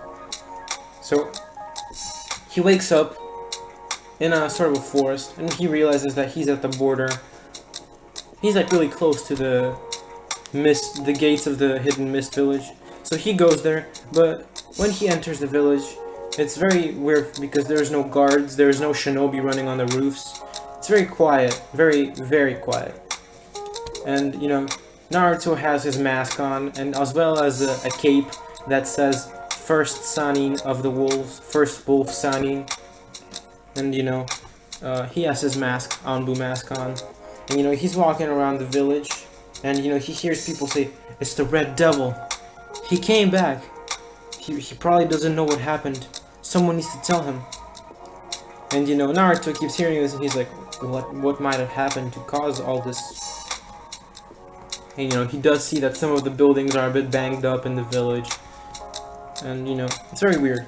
He goes up to to a merchant who is in the village, currently not selling anything, and asks, "Hey, sorry, do you know why there is no one? Where did all the shinobi go?" And, the merchant says, "Oh, you're the Red Devil. Yeah, you probably don't know, but let me tell you what happened. Apparently, Bijou, the tailed beast of the Leaf, Sand, and Stone villages, disappeared all of a sudden, except the Nine Tails. He was gone a long time ago. But the mist and the cloud were blamed, since the mist lost the Three Tails as well as the Six Tails a long time ago. They were blamed. They were accused of stealing the tailed beast because they wanted more power. And the cloud was blamed for the same reason, although they did have tailed beasts. Plus, some very suspicious assassinations of some important individuals who were close to the daimyos of the enemy countries, as well as some village elders, also put a lot more suspicions on the two villages. And then, 4 months ago, a war broke out. Unfortunately, we're losing this war currently due to the lack of manpower. While the enemy forces have an army of about 160,000, We only have an army of about 50,000. And Naruto, you know, when he heard this, he went wide-eyed. You know, he wasn't expecting all of this. So he asked the merchant to show him the area of the battlefield that's closest to them. And the merchant showed him. It was somewhere in the hot water village, hot water land. And you know, Naruto immediately summoned Ichiro, his personal summon, as well as Makoto and Mori, and they all went blitzing there as fast as possible. And you know, they arrived like 3 minutes later, because these wolves are incredibly fast, and they see like literally a bloodbath. You know, the wolves immediately attack. Ichiro attacks as well. Naruto jumps off of him. And 1 second. Guys, again, I'm sorry if the audio quality is very bad. Unfortunately, I can't do anything about it. Like, I honestly can't. I would, but I don't have the tools necessary at the moment. But maybe in the future. And, you know, Naruto sees Leaf, Stone, and Sand Ninja attacking. Like, it was like 5 enemy shinobi against 1 mist or cloud shinobi. And there was a lot less of the cloud and mist, as you can tell probably. So Naruto immediately activates the second stage of his karma, which he perfected. And the second stage looks somewhat like no. Let me see it. No. Where is it? Oh, it seems I didn't do it. 1 second, guys.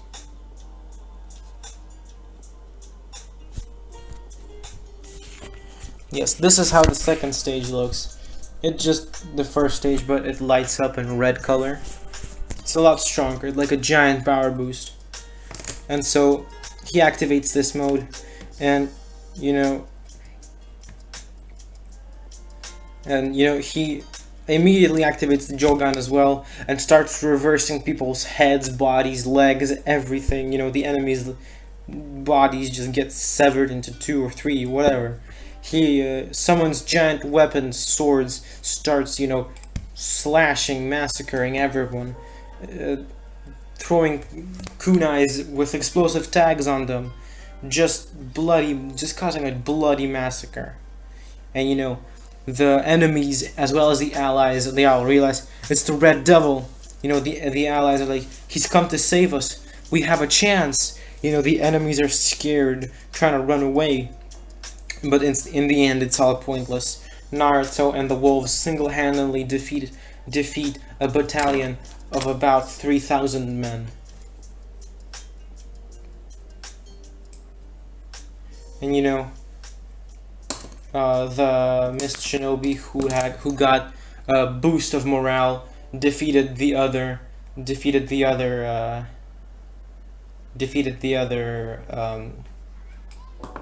4,000 that were left. And so after this, Naruto was guided by some Mist Shinobi and some Cloud Shinobi to the command center of this camp. You know, they went into the tent and they saw Aoi, and Aoi says, Naruto, you're finally back. Ah, so good to see you. And you know, how you've grown. You know, Naruto says, Aoi, what are you doing here? Aoi says, well, you see, I'm the commander of the 3rd, 4th, and 5th brigades, and all we have about 5,000 men left. The enemies really did dwindle our numbers, but we'll have to get through this somehow. And then Shinobi burst through the tent and says, Commander Aoi, we just got word that the largest enemy army is gathering at the cloud borders. We have to get there as soon as possible. Lady Akari and Lady Mizukage are there, preparing for battle, with about 60,000 men on the ready. We need to get there as fast as possible. But how do we do this? Naruto then steps in and says, I have a special technique I've been readying up just in case. he tells the shinobi to go tell everyone that under the Red Devil's command, he wants the whole army to grab each other's hands and not let go. And so the shinobi did that, and in about 2 minutes, all 5,000 men were holding hands, but they were like all confused. But then Naruto came outside, grabbed Aoi by the shoulder, grabbed the shinobi closest to him by the shoulder, and then that shinobi grabbed Aoi's shoulder, and then Naruto performed a one-handed. Actually, no, he just performed some hand signs, and they just teleported 5,000 men to a location where Naruto hasn't been, but he just needed to imagine it, like actually. This technique is one that Naruto invented using like god-level Fuinjutsu. You know, it's a technique that basically rips through the particles of space, and it's just the peak evolution of the flying Raijin. You know, Naruto had to accept that the flying Raijin, even though it was used by the person he hates the most, yeah, it's a very powerful technique. Really, extremely powerful. He even admitted that it would even cause him some problems, but not anymore. And you know, they arrive at a flat land. Usually, like, it looks like where like Madara fought the allied shinobi forces, but this time this is in a cloud, like in the cloud, and it's like made out of rock, not sand. Well, yeah, it's like a flat area, and so, you know, let me find this in my notes. 1 second, guys. You know, they see the 6,000 soldiers that Naruto teleported, 5,000 I mean. They see an army of about 50,000 in the mist, comprised of mist and cloud soldiers. Don't ask me how they understand that it's 5,000. They can just tell by the numbers. Come on, they're smart. And so they head towards headquarters, which is a giant tent at the end of the army. And you know, 2 minutes later they enter. The people who enter are Aoi as well. Aoi with Naruto, who's still wearing the mask. And you know, they enter the tent, and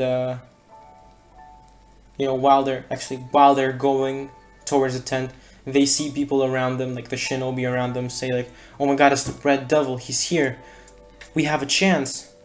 And you know, the morale immediately got boosted.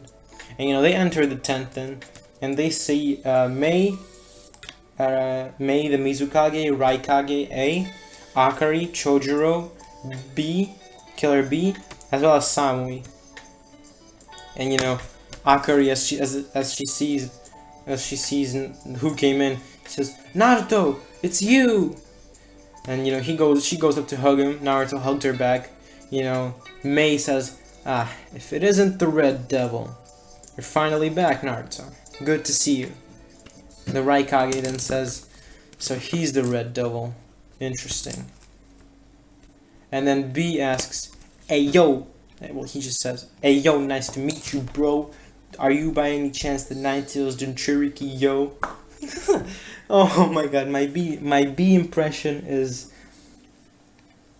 not good, to say the least. But Naruto then says, "No, I'm not the Nine-Tails Jinchuriki. I absorbed the Nine-Tails when I was little, thus I am now part Biju. That's all I can tell you, so that you'll understand." You know, everyone's like a bit confused, but they understand, but they don't really care about that now. Because a shinobi burst through the tent and said, "Lady Mizukage, Lord Raikage, an army of about 150,000 is marching on us. We have about 10 minutes to prepare before they're here. They appeared out of nowhere. It seems they were using a large-scale genjutsu. It's probably the Uchiha clan or some other clan, like the Kurama clan. We need to go. We need to go now." And you know, Mei and Raikage immediately rush out. Naruto with Akari, Chojuro, and Aoi, and B following them out the tent. You know, the Raikage and the Mizukage boost their voices using chakra, and you know, they you know, shout out and say that we need to go. We need to start readying up. You know, the enemy forces are here. Everyone get ready. put your lives on the line and stuff like that, and like an inspirational speech. And you know, before they end, Naruto also boosts his voice and says, "Soldiers, no matter what, don't give up. We can do this. We will do this for our homelands, for our villages," and stuff like that. You know, boosting the morale to an extreme. You know, everyone sees the Red Devil, so everyone's like super pumped. You know, everyone believes that they have a chance, and they do actually. So, you know, the ally army is on one side of the flatland, while the most important faces are on top of a hill. Naruto then does something that no one expected him to do, well, except Mei, maybe. She knew that Naruto could do something like this. But Naruto summoned his wolves, and they now became giant. I forgot to mention that the wolves can alter their size. So now we have 3 giant wolves standing with the army. Naruto then summoned 10,000 shadow clones of him. And you know, 10,000. So now this is an army of about 65,000 men. And you know, he also summoned giant arrows with giant bows, giant swords in the air, giant spears with giant explosive tags on every weapon. And that's when the enemy army appeared and started rushing towards the ally army. That's when Naruto released all of the weapons, and you know, they were sent flying at the army, and nobody could do a thing. Nobody was expecting the Red Devil to be here. They didn't even know it was the Red Devil, you know. And in just 5 seconds, guys, hear me out. 30,000 men died by Naruto's single attack in 5 seconds. The army was made up of 150,000. I don't know if you understand how insane that is. Like, Minato was known for defeating 10,000 men. Naruto just blew up 30,000 men in 5 seconds. Like, I swear to God, like, it's not even funny.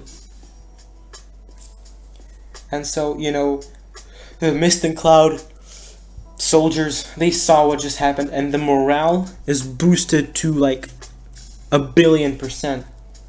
So now, you know, they're super strong. They got like a boost, a statistics boost. And you know, the enemy forces, they all got morale boosted down, deboosted, since they just saw one attack kill 30,000 of their friends. So you know, they're all like super sad and mourning. But the Mist and Cloud attack, and you know, they start fighting, and at first they are winning, but after you know, it doesn't matter how much morale the ally forces have. You know, they're still being outnumbered, and you know, nothing can be done about that. You know, Naruto at the moment is fighting alongside Akari. You know, they're fighting close to each other. You know, Naruto's fighting 20 plus shinobis at like, you know, at once, just killing them instantly, exploding them, and you know, he's just getting swarmed. While Akari is actually fighting Ayumi, and you know, Akari is actually winning, since you know, I forgot to mention this, but Akari does have lava release and steam release, and Akari just has wind release and water release. So yeah, Akari's losing, and plus Akari didn't train that much. Yeah, she's spoiled. You know, nobody cares about Akari, but at one point, Menma comes from behind and stabs Akari with a katana straight through his stomach again. And you know, Naruto sees this as Mei falls to the ground, and Menma looks at Naruto and smiles like sadistically. And you know, at that point, when Naruto saw Akari fall to the ground, you know, the whole battlefield just went silent for a moment. And you know, Mei saw what just happened and you know, screamed, "Akari, no!" You know, Naruto was silent for 1 second, but then an immense bloodlust was felt. Like this type of bloodlust, you can't even move. And then Stage 3 showed itself. It was a stage Naruto couldn't get a hang of during his sage training. It seems that he needed to feel this in order to unlock it. This, my friends, is exactly how it looks. Stage 3 of the Karma. Except the Konoha symbol, ignore that. It's a mist symbol this time. This is Stage 3. And you know, Naruto was in complete rage. And Naruto he just let out a loud roar. And you know, while Naruto was doing this, Ichiro, the wolf, comes and starts healing Akari because using his senjutsu. You know, he tells Mei to, you know, she'll be okay. And after that, Mei looks at the enemy forces and also goes berserk, letting out giant eruptions from the ground using her lava release. But we care about Naruto. So Naruto, when he just came into Stage 3, he appeared next to Menma and Ayumi and started choking them, lifting them up the ground. And you know, he is so strong that he just basically blew their heads off by just choking them. So Menma and Ayumi are dead. They're dead, and thank God they're dead. Everybody hates them. I hate them. Yeah. But Minato sees this and is super mad, so he teleports to Naruto and starts trying to stab him with kunai, starts to attack him. And that's when Onuki also comes to help, because, you know, Onuki is also there, as well as, who should be the Kazekage? I'll say that it's,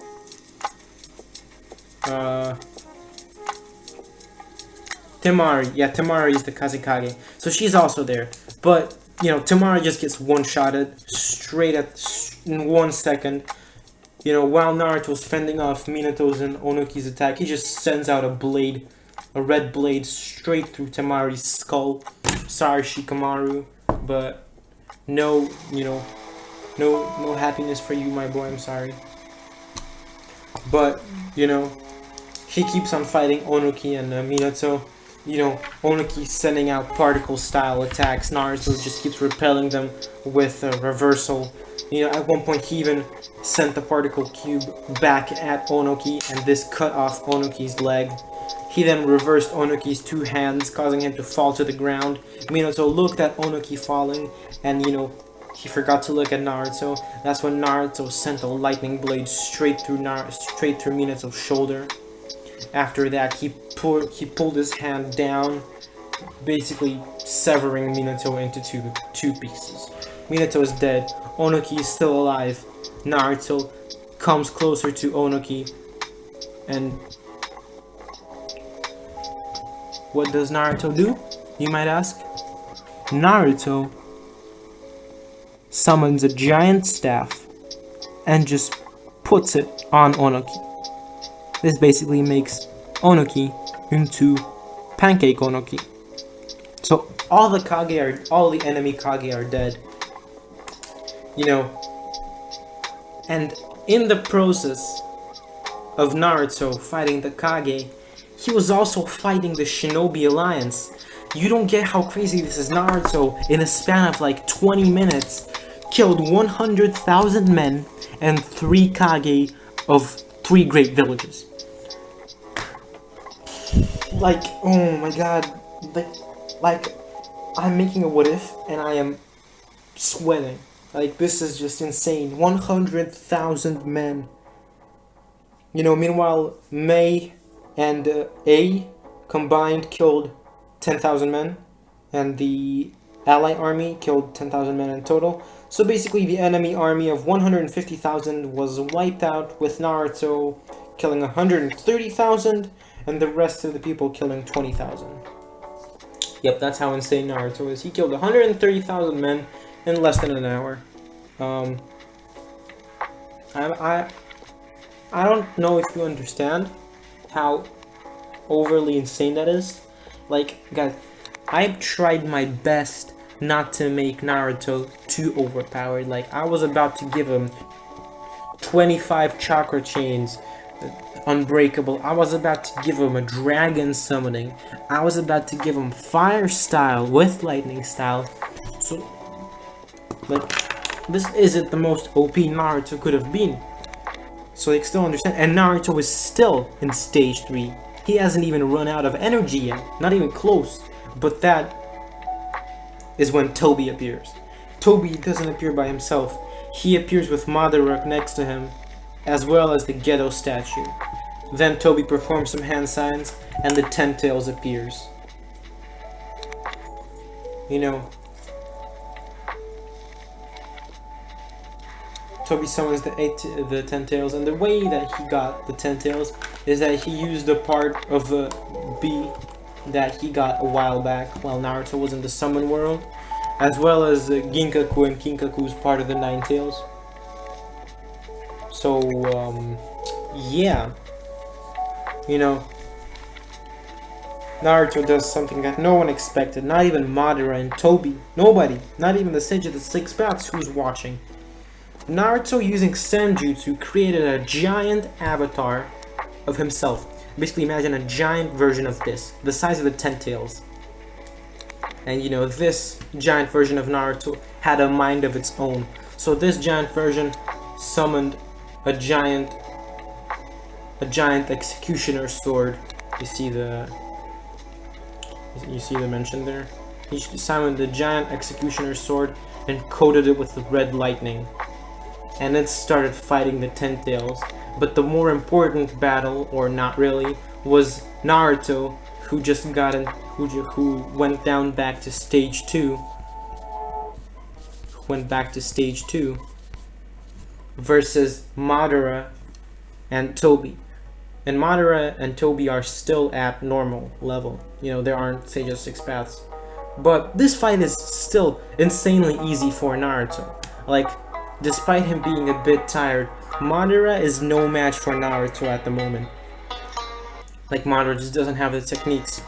I mean, sure, Madara did land a few scratches during this fight, but Naruto is just too good. He's got Wolf Taijutsu, which is the most unpredictable Taijutsu. You know,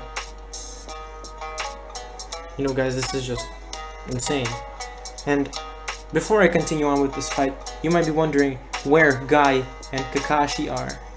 Well, I'm very sad to say, guys, but one of the reasons that the war started was because the Akatsuki secretly killed Kakashi of the Sharingan and Guy, the green beast of Konoha. You know, because they were just in the way. So just random mission. I'm sorry, guys, but these guys died. And the reason that the Mist was blamed for this is because that I'm just gonna say that one of the Akatsuki who filled in for Itachi was Rogue Nin from the Mist, and he died there. So it was the Mist headband was left there, and yeah. So that's what happened to these two. So no Guy fighting Madara. But basically, despite the abilities of Madara and Obito combined, they still can't beat. You know, Naruto sees straight through Obito's Kamui technique, so he just creates a giant orb of Senjutsu and sends it into Obito's dimension, basically exploding it there. And that is how Obito died. Yeah, Obito is dead. And you know, Madara sees that his ally is dead, and he also sees that the Ten Tails is getting pushed back a lot by the avatar Naruto summoned. So Madara, in the last ditch effort, absorbs the Ten Tails. You know, so now he becomes a Sage of Six Paths Madara. You know, Naruto sees this and feels giant power from Madara. And you know, Naruto sees that his avatar that he summoned is dispersing. And you know, he realizes that stage 2 isn't gonna cut it this time. So he forces all of his energy to go back into stage 3. Stage 3. So guys, I'm sorry, but this image is just the coolest image ever. Like, actually, this is just badass. Imagine this staring at you. Oh shit. But you know, Sage of Six Paths Madara summons 6 truth-seeking orbs, And basically now Madara has the same ability that Naruto has, but now the weapons are black. So basically, Madara also has the Rinnegan, which is boosted now, as well as the Rinne Sharingan. And you know, Madara was about to put the Infinite Tsukuyomi, but Naruto didn't let him. Naruto just sent a shuriken flying so fast, not even Madara's Rinnegan could react. And you know, not even the Rinne Sharingan, it just teleported there immediately. So, like it's almost teleported. And so, the Rinne Sharingan got cut. The eye got cut out, basically. So no more Rinne Sharingan. And you know, Madara is holding his forehead like, ah, you damn brat, I'll kill you. And you know, Naruto isn't unfazed by this. Naruto summons two katanas and runs at Madara, while Madara summons a staff, the staff that Hagoromo used, and you know, jumps at Naruto, and you know, it was all decided in one blow, and 1 second of, like 2 seconds, 3 seconds of silence, and you know, in the end, Madara fell down, and the black goo also came out of Madara, and you know, this black goo formed into like a yellowish smile with yellow eyes, and Naruto looked back at this goo and sent a force field at the Zetsu. That was Black Zetsu. Now you might wonder what the force field ability is. It's the third ability of Naruto's eyes. Now, what this ability allows Naruto to do is basically create a shield that protects him in a semicircular area around him. But he can also expand and shrink this area, and if this shield or area touches you, you'll just get like turned into dust, like the thing that happened in Infinity War. Yeah, you'll get blipped basically. Yeah, so that is what happened to Zetsu and Madara's corpse. So no Kaguya, Zetsu and Madara just died, and you know, Naruto is standing on the ground for about 2 seconds, but after that he started to fall towards the ground, but Akari managed to catch him. Now Akari is okay. Well, actually I'll talk about that later. But you know, 1 week later, actually Naruto wakes up in a hospital bed, and you know, he looks around. His head hurts, his whole body actually hurts, and you know, he sees Akari and Mei sitting next to him with their heads on his bed. You know, he wakes them up, and you know, they see him, and you know, they both start crying. You know, Akari says, "Naruto, you're okay." And Mei is like, "You fool, I knew you could do it." And you know, Naruto smiles and says, Akari, how are you still alive? I thought you died." You know, Akari says, your wolf, Ichiro, he healed me." And you know, Naruto smiles and says, "That Ichiro, I'll have to thank him later from the bottom of my heart." "How long have I been out for?" You know, Mei then says, "About a week, Naruto." Naruto says, "Oh, alright. Well, Mei, I have a request. Could you please gather every single shinobi who is still alive from the cloud and the mist together, as well as the villagers, in an open area. This is really important." And Mei says, "Well, Naruto, I can't really do that, come on." Naruto then, you know, puts on a very serious face and says, "This is extremely important." You know, Mei says, "I'll organize something." And so in 2 days, in an open field, in a very giant open field, about the size of somewhere in the land of hot water, 45,000 shinobi, 20,000 villagers, and the Kage were gathered. And you know, everyone was looking at Naruto, and Naruto then says this.